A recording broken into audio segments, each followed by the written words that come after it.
नमस्कार मित्रांनो, मी दीपक नने. आज आपण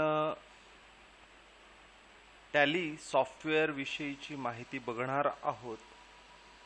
टॅली सॉफ्टवेअर एक अकाउंटिंग सॉफ्टवेअर आहे आणि वेगवेगळ्या बिझनेस प्रिमायसेसमध्ये त्याचा वापर अकाउंटिंग करिता मोठ्या प्रमाणावर करण्यात येतो.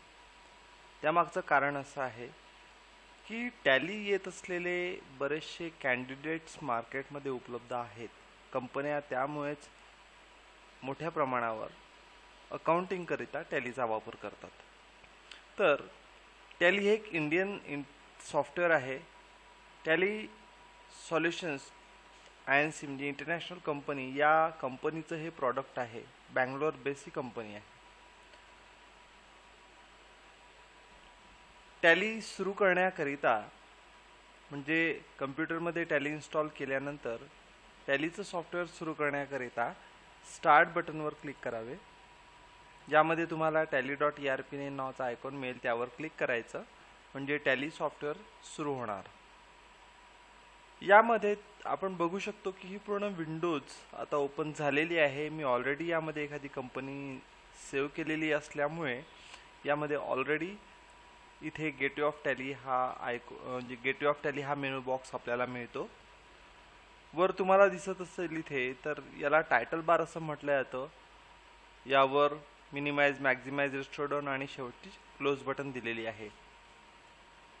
क्विक ॲक्सेस बटन बार इथे आपल्याला पाहायला मिळतो. त्याच्याखाली ज्यामध्ये print, language, keyboard, control centre, support centre इत्यादी बटन्स आपल्याला मिळतात. हेही ऑप्शन्स आहेत, वेळोवेळी ते ॲक्टिवेट होत असतात. त्याच्या बाजूला डार्क ग्रीन कलरमध्ये इथे हा बटन बार आपल्याला पाहायला मिळतो. ही जी विंडो आहे ही दोन भागांमध्ये विभागल्या गेलेली आहे. त्यातला पहिला भाग म्हणजे आपण ज्या कंपनीमध्ये डाटा एंट्री करतो ती पूर्ण माहिती इथे आपल्याला मिळते. त्या कंपनीचं नाव, एंट्री केल्याची लास्ट डेट, त्यानंतर इथे करंट पिरियड जो फायनान्शियल पिरियड आहे तो, त्यानंतर एंट्री केल्याची डेट. तर मोस्टली आता ही नवीन कंपनी इथे तयार केलेली आहे. त्याच्यात कोणतीही व्हाउचर एंट्री न झाल्यामुळे करंट डेट ही 1 एप्रिलच दाखवणार आहे, which is the starting date of the financial year. त्यानंतर गेटवे ऑफ टॅली या मेनू बॉक्समध्ये आपल्याला टॅलीमध्ये प्रत्येक एंट्रीज, मास्टर्स डाटा इम्पोर्ट करणे आणि रिपोर्ट्स पाहण्याचे अधिकार मिळतात. गेटवे म्हणजे टॅलीचा प्रवेशद्वार ज्याला आपण म्हणतो.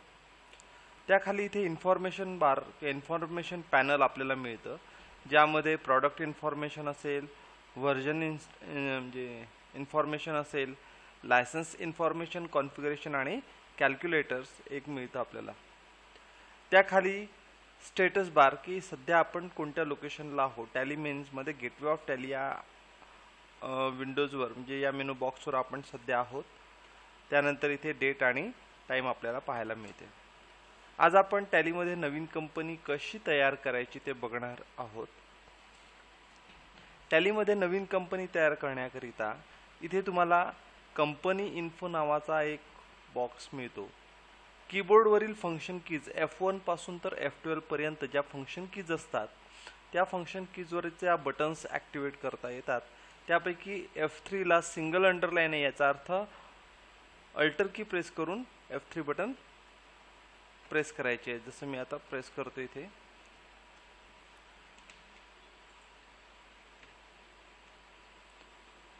तर इथे तुम्हाला कंपनी इन्फो नावाचा मेनू बॉक्स मिळेल, ज्यामध्ये कंपनी सिलेक्ट करायची असेल. टॅलीमध्ये आपण एकापेक्षा जास्त कंपन्या तयार करतो, त्यांची डिटेल्स, जसं फॉर एक्झाम्पल मी सिलेक्ट कंपनीवर क्लिक केलं की इथे आता काही कंपन्या आहेत, त्यांची नावं इथे दिसते पाहायला मिळतील. दुसरं म्हणजे कनेक्ट कंपनी, शट कंपनी आणि इथे हा पर्याय दिलेला आहे तो म्हणजे क्रिएट कंपनी. क्रिएट कंपनीवर क्लिक केल्यानंतर इथे कंपनी क्रिएशनचा पूर्ण एक फॉर्म अपिअर होत असतो, ज्यामध्ये ज्याचे ऑप्शन्स आपण बघूया. सर्वप्रथम डिरेक्टरी, ज्यामध्ये c:/tally.erp9/data नावाचा आहे. हा पाथ ॲड्रेस दिलेला आहे, म्हणजे आपण तयार करीत असलेली कंपनी कम्प्युटरवर नेमकी कोणत्या लोकेशनला सेव्ह होणार त्याची माहिती इथे दिलेली आहे. त्यानंतर त्याखाली नेम ऑप्शन दिलेला आहे.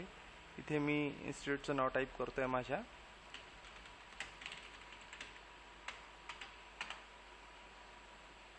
जसं मी इथे नाव टाईप केलं, खाली एंटर केल्यावर मेलिंग नेममध्ये परत तेच नाव आपल्याला इथे पाहायला मिळतं. मेलिंग नेम म्हणजे आपला जो पोस्टल ॲड्रेस आहे त्याचं हेडिंग काय असायला पाहिजे, तर ते आपल्या बिझनेसचं नाव इथे पाहायला मिळतं. तुम्हाला हवं असल्यास तुम्ही ते चेंज करू शकता. बिझनेस ॲड्रेस इथे टाईप करायचा.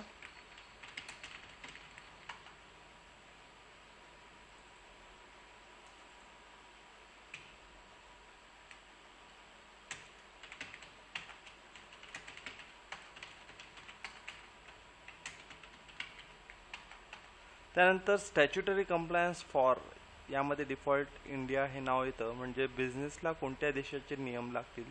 तर ऑब्वियसली आपल्या भारताचे नियम बाय डिफॉल्ट इंडिया इथे येत असतं.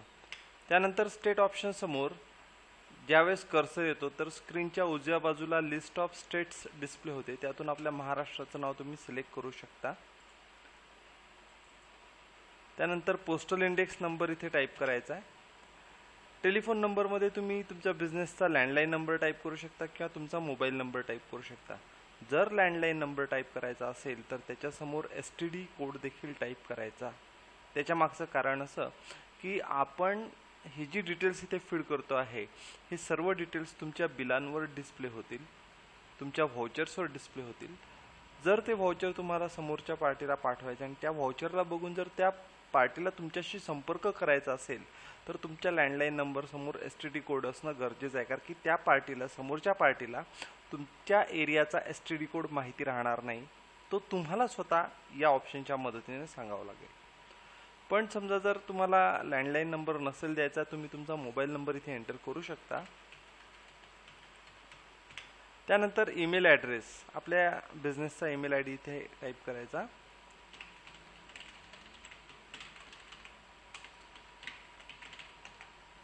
त्यानंतर currency symbol, by default currency symbol रुपीजचा इथे आपल्याला पाहायला मिळतो.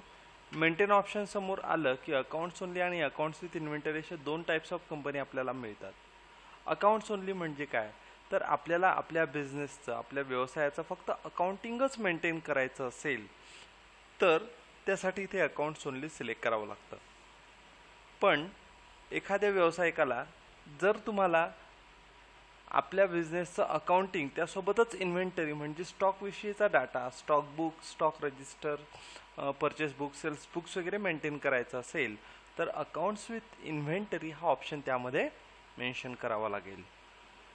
सध्या मी अकाउंट्स ओनली घेतोय कारण की माझं सर्व्हिस ऑर्गनायझेशन असल्यामुळे मी कोणतीही इन्व्हेंटरी मेंटेन करत नाहीये.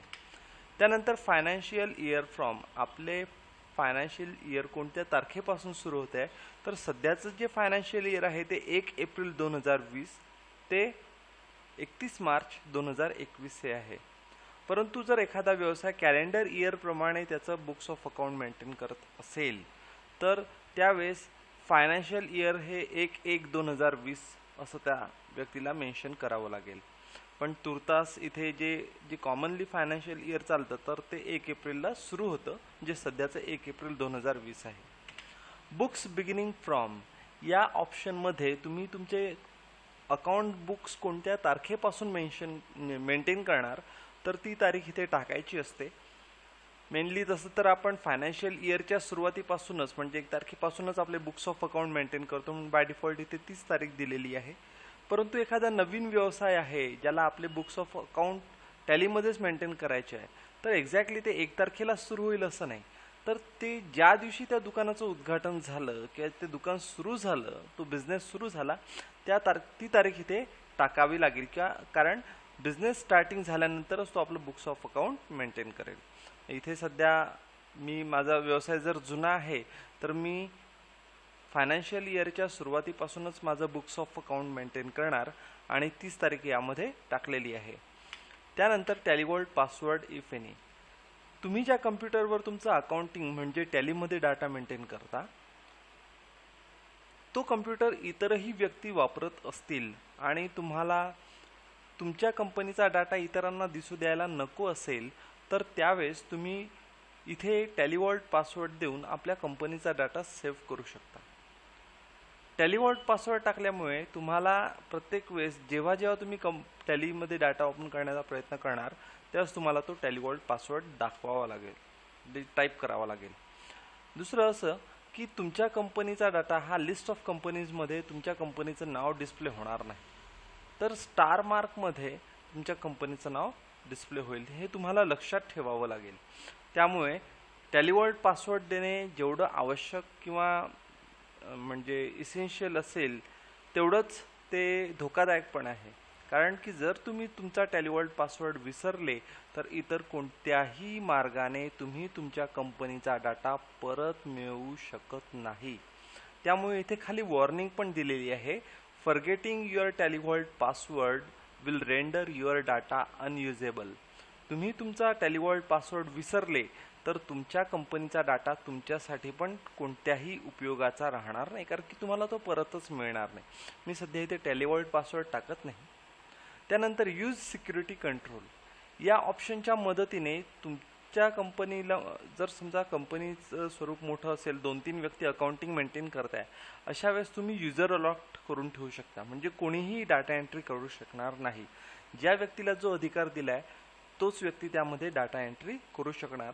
त्यासाठी तुम्हाला इथे ते युजर अलॉट करावे लागतील आणि त्यांना पासवर्ड द्यावा लागेल.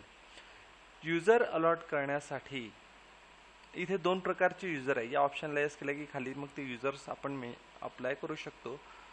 एक आहे ओनर युजर, ज्याला टॅलीमध्ये सर्व अधिकार असतात, सगळे रिपोर्ट्स वगैरे तो बघू शकतो, नवीन मास्टर्स वगैरे तयार करू शकतो. आणि दुसरं डाटा एंट्री ऑपरेटर, ज्याला फक्त आणि फक्त डाटा एंट्री म्हणजे नोंदी करण्याचाच अधिकार मिळतो आणि तो फक्त डे बुक बघू शकतो. त्या दिवशीचेच व्यवहार त्या व्यक्तीला बघता येतात. जर एखादा नवीन अकाउंट तयार करायचं काम पडलं तर त्या व्यक्तीला ते तयार करता येणार नाही. त्यासाठी ओनर युजर ज्याला अलॉट केलेला आहे तोच व्यक्ती तिथे नवीन लेजर अकाउंट तयार करू शकतो, कोणत्याही रिपोर्ट्स बघू शकतो, सर्व अधिकार त्या व्यक्तीला मिळतात. तर मी सध्या इथे ते अलॉट करत नाहीये. खाली बेस करन्सी सिम्बॉल इथे दिलेला आहे. बेस करन्सी सिम्बॉल जो आपला करन्सी सिम्बॉल आहे रुपीजचा, तो इथे दिलेला आहे.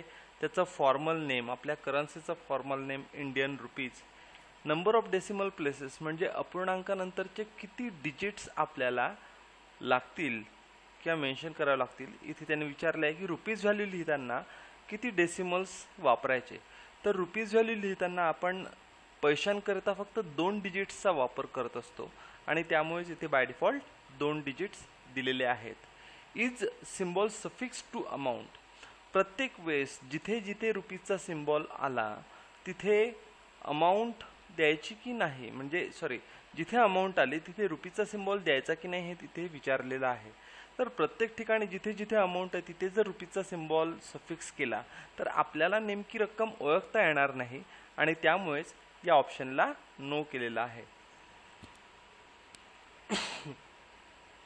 Symbol for decimal portion. अपूर्णांकानंतरच्या डिजिट्स करिता कोणता सिम्बॉल वापरायचा त्याविषयीची माहिती इथे विचारलेली आहे. अपूर्णांकानंतर आपण पैशाची व्हॅल्यू लिहितो आणि म्हणूनच इथे पैसे हा सिम्बॉल राहणार आहे. Show amount in millions. आपल्या ज्या अकाउंटिंगच्या ज्या रक्कम्स आहेत, अमाऊंट्स आहेत, त्या मिलियन्स पद्धतीने दाखवायच्या की नाही हे इथे विचारलेलं आहे. मिलियन्स म्हणजे काय, तर 10 लाख म्हणजे 1 मिलियन्स.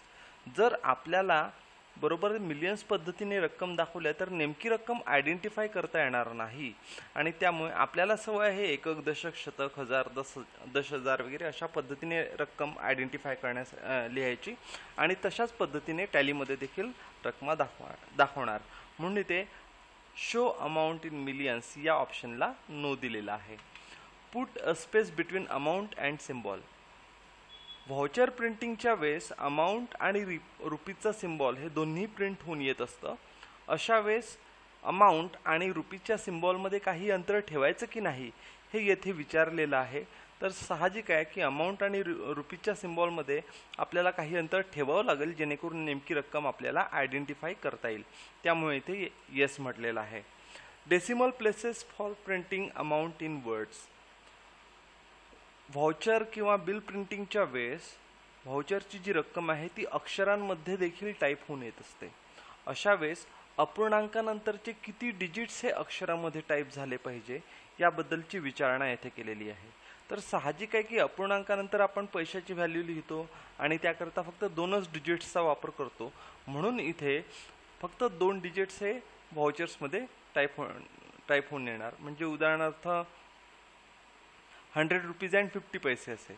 इथे जर 3 टाईप केलं तर ते चुकेल, म्हणून इथे फक्त 2 डिजिट्स मेन्शन करायचे आहे. त्यानंतर एंटर की प्रेस केल्यास एक्सेप्ट येस ऑर नो हा प्रश्न विचारला जातो. याचा अर्थ ही सर्व माहिती योग्य आहे, तुम्हाला ते एक्सेप्ट करायचं की नाही. जर तुम्हाला यामध्ये काही बदल करायचे असेल तर तुम्ही एन की प्रेस करू शकता, जेणेकरून तुम्ही परत आधीपासनं सगळा डाटा एडिट करू शकता. पण सर्व माहिती व्यवस्थित असेल तर एकतर वाय की किंवा एंटर की प्रेस करून तुम्ही तुमच्या कंपनीचा डाटा सेव्ह करू शकता. जसं मी आता करतोय, मी एंटर की प्रेस केली की आता स्टॅच्युटरी मास्टर इम्पोर्ट होते आणि एक नवीन कंपनी माऊली कम्प्युटर्स इथे तयार झालेली दिसेल. तर यावर तुमच्या लक्षात आलं असेल की आपण कशा पद्धतीने टॅलीमध्ये आपल्या कंपनीचा डाटा तयार करू शकतो. धन्यवाद.